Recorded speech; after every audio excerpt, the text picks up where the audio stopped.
కరీంనగర్, ఆదిలాబాద్, నిజామాబాద్, మెదక్ జిల్లాల బీజేపీ అభ్యర్థి విద్యావేత్త మల్క కొమ్రయ్యను ఆశీర్వదించండి. విద్యారంగంలోని టీచర్ల సమస్యలను చట్టసభలలో గట్టిగా పోరాడుతాం. మొదటి ప్రాధాన్యత ఓటు వేసి టీచర్స్ ఎమ్మెల్సీగా గెలిపించండి.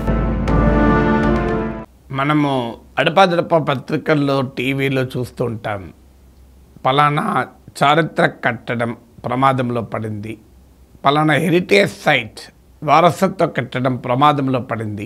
హ్యూమన్ యాక్టివిటీ వల్ల కావచ్చు, హ్యూమన్ గ్రీడ్ వల్ల కావచ్చు, లేకుంటే చరిత్ర, వారసత్వం, విశిష్టతను గుర్తించలేని ఈ నాగరికత నిర్లక్ష్యం వల్ల కావచ్చు. ఇలా చాలా సాంస్కృతికప్రదమైన, చారిత్రకపరమైన విశిష్టత కలిగిన కట్టడాలు చాలా సందర్భాల్లో అదృశ్యమయ్యే దశకు కూడా వస్తాయి. ఇప్పుడు మనం చాలా పాతరాతి యుగం నాటి రాతి గుహలు, లేదు కొన్ని వేల సంవత్సరాల చరిత్ర కలిగిన చెట్లు, లేదా ఒక మీకు శిల్పకళ ఉట్టిపడేటువంటి కట్టడం కావచ్చు, ఇలా చాలా జరుగుతుంటాయి. అభివృద్ధి పేరిట, డెవలప్మెంట్ పేరిట ఈ వినాశకరమైన పరిస్థితులు రావచ్చు. పెద్ద పెద్ద ప్రాజెక్టులు, రోడ్లు, ఇన్ఫ్రాస్ట్రక్చర్ వల్ల ఈ హిస్టారిక్ అండ్ కల్చరల్ సైట్స్ అనేది అదృశ్యమవుతూ ఉంటాయి. ఇది ఎందుకంటే భవిష్యత్ తరాలకు చాలా ఇన్స్పైరింగ్గా ఉంటుంది. మీకు కురుక్షేత్ర యుద్ధం ఇక్కడే జరిగింది అని ఒక ప్రదేశాన్ని చూసినప్పుడు మనకు ఎలా అనిపిస్తుంది? గాంధీ మహాత్ముడు మీకు ఉప్పు సత్యాగ్రహం ఇక్కడ నుంచే మొదలుపెట్టాడు అని చాలా ఆనందం వేస్తాయి. నాకు ఇప్పటి గుర్తు కొన్ని సంవత్సరాల క్రితం, దాదాపు 20-25 ఏళ్ల క్రితం ప్రఖ్యాత జర్నలిస్ట్ పాలగుమ్మి సాయినాథ్తో కలిసి నేను ఈ రాజవమంగి, అడ్డతీగల, కృష్ణదేవపేట ఉన్నటువంటి ప్రాంతానికి వెళ్ళాను. ఆడ కేడీపేటలో అల్లూరి సీతారామరాజు సమాధి చూసాం. కంప్లీట్ అక్కడున్న ఇలాంటి హిస్టారికల్ సైట్స్ను నాకు ఇప్పటి గుర్తు గజ్జల పెద్దప్పని ఒక వృద్ధుడు ప్రభుత్వం నుంచి జీతం రాకపోయినా సరిగా దాన్ని కాపాడుతూ ఉండేవాడు. అంతకుముందు ఒకసారి పేపర్లో చదివాను, కృష్ణదేవపేటలో అల్లూరి సీతారామరాజు విగ్రహం కూడా ఇలా పశువులు తిరుగుతున్నాయని. తర్వాత నేను పోయినప్పుడు కాస్త బెటర్గా ఉండే, ఈ వార్త వచ్చాక కాస్త మారినట్టుంది. అలాగే ఒకసారి ఒక ఇంగ్లీష్ దినపత్రికలు చూశాను, కన్నడ ఆదికవి పంప సమాధిగా భావించే కట్టడము మీకు బోధనలో ఉందని. సో మనకు తెలుగులో నన్నయ్యలాగా కన్నడలకు పంప ఆదికవి.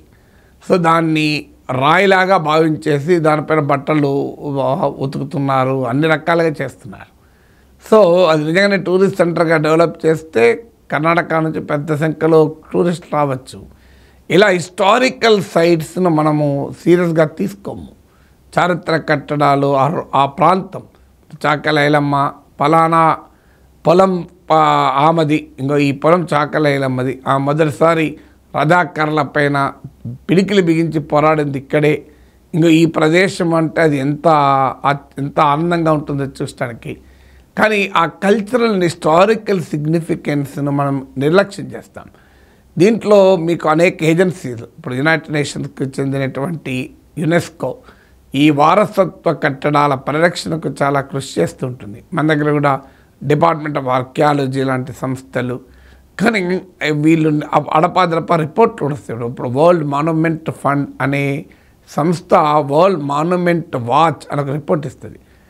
కంబోడియాలో దేవాలయాలు ఎలా కృషించిపోతున్నాయి, జీర్ణావస్థలోకి వెళ్ళిపోయాయి, ఇంకో కెనియాలో పలానా తీర ప్రాంతాలు, బీచ్లు ఎలా దెబ్బతింటున్నాయి, ఇలా రకరకాల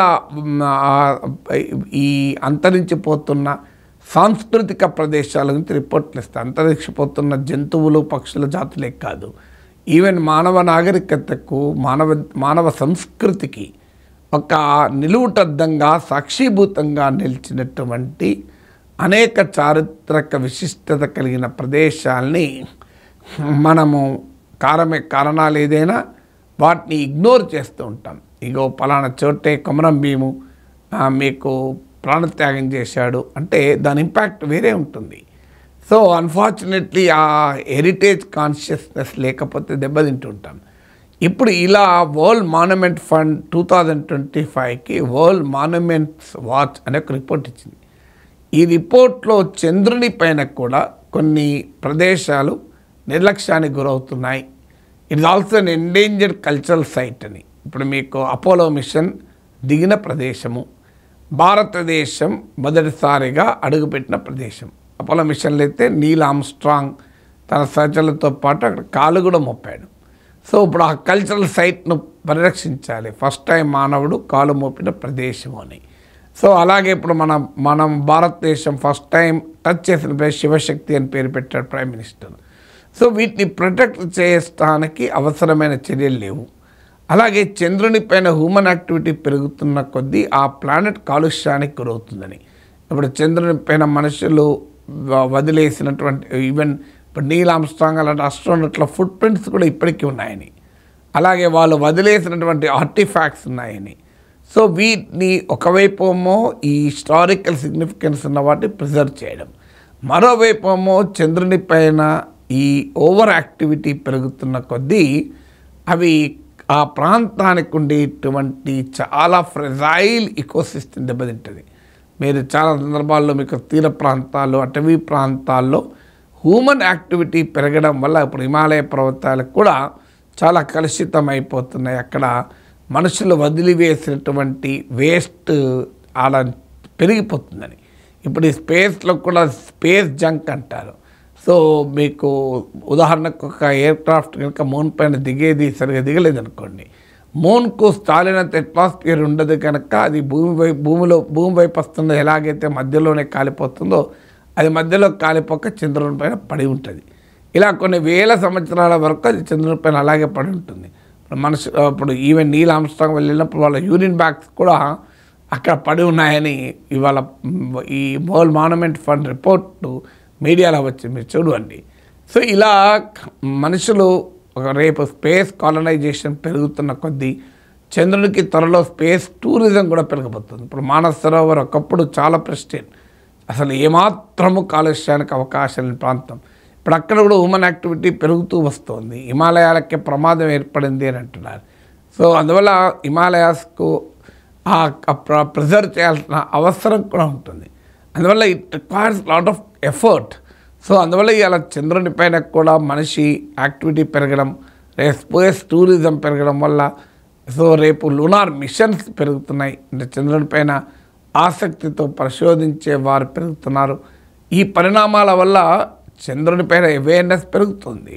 చంద్రుడు ఎందుకంటే మనిషి జీవితంలో ఒక జీవన శైలిలో చంద్రునికి ఒక కీలక ప్లేస్ ఉంటుంది.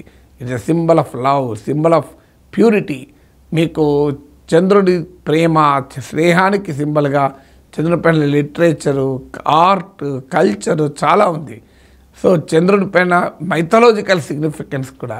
సో చంద్రుని దేవతగా చాలా నాగరికత కొలుస్తూ ఉంటాయి. సో అందువల్ల ఇవాళ ఆ చంద్రుడు మనిషి ఇంటర్వెన్షన్ పెరుగుతున్న కొద్దీ ఆ చంద్రుని పైన కాలుష్యం పెరిగే ప్రమాదం ఉంది.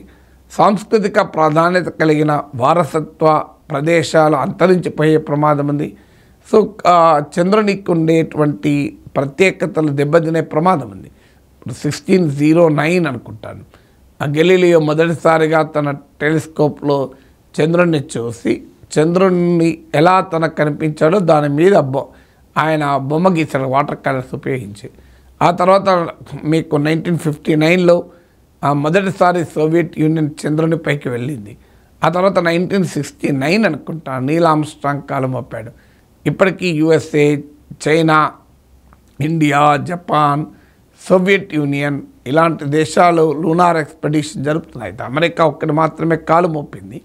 మొదటిసారిగా భారతీయుడు కూడా చంద్రునిపై కాలు మోపడానికి ప్రయత్నం చేస్తున్నాడు.